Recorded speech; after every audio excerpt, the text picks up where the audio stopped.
স্যারটা তো ঢুকছি। হ্যাঁ।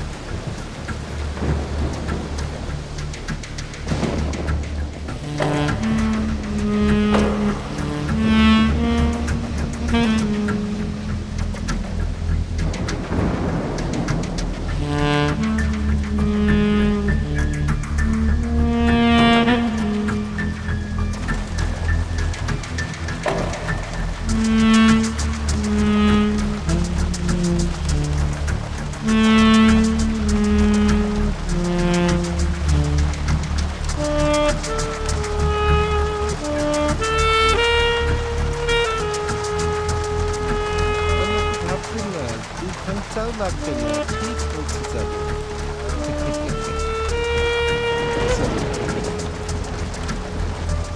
চলো চলো চলো।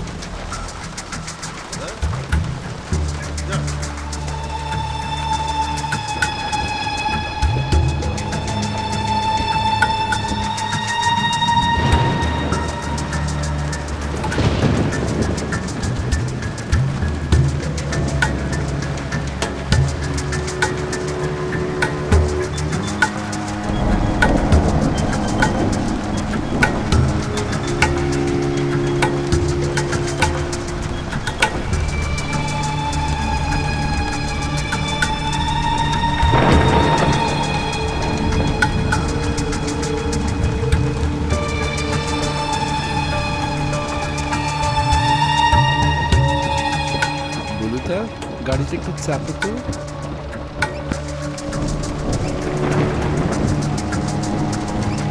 দিদিমণি, তুমি একটু বাইরে যাও।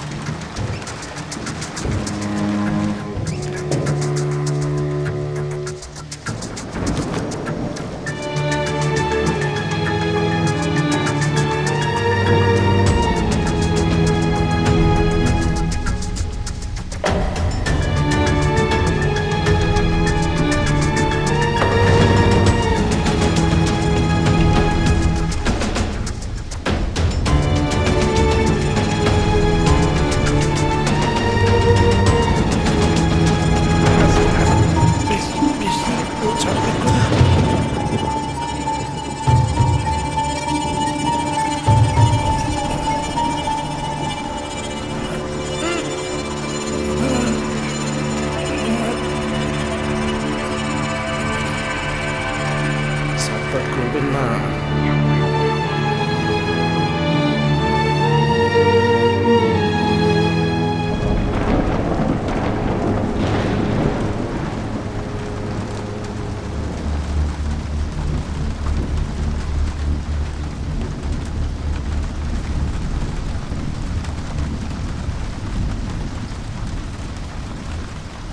সেই রাতেই আর একটা নিরিবিলি জায়গায় গাড়ি থামিয়ে ওরা সব বলেছিল আমাকে। রুমকি অসম্ভব যন্ত্রণায় ছিল। সেক্সলেভ হয়ে মানুষ বাঁচতে পারে না সফলবাবু। তারপর বালিগঞ্জে দুজনকে নামিয়ে দিলাম।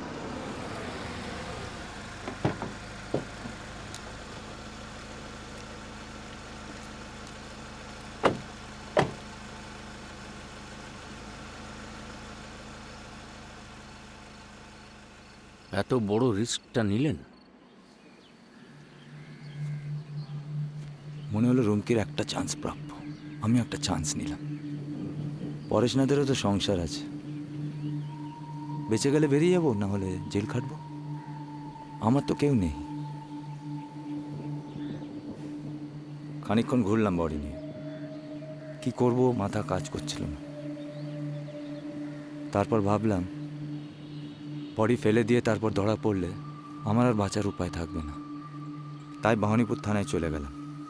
অন্তত একটা সেফগার্ড থাকবে যে আমি পালাইনি। অদ্ভুত মানুষ তো আপনি। নিজের লোকের জন্য ফাঁসি কাটে চড়ে যাবেন। আমি না থাকলে আপনি তো এতক্ষণ জেলে পৌঁছতেন। হ্যাঁ, থ্যাংক ইউ। ইন ফিউচার এরকম হিরো হতে যাবেন না। It's a nasty world. পরেশনাথকে কি আপনি অ্যারেস্ট করবেন?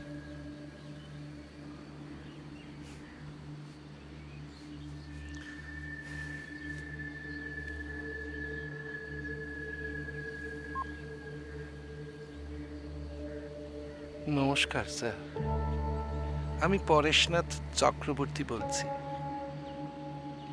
আপনি আমায় খুঁজছেন। শুনেছি আপনার তীর কখনো টার্গেট মিস করে না। আপনি আমায় ধরে ফেলেছেন কাগজে কলমে। একটা বাজে লোকের পাল্লায় পড়ে খুন করাটা নেশা হয়ে গেল। আমারও তো পরিবার আছে, সংসার আছে, তাদের কাছে মুখ দেখাতে পারছি না, পালিয়ে বেড়াচ্ছি। অভাবের তাড়নায় খুন করাটা পেশা হয়ে গেল স্যার।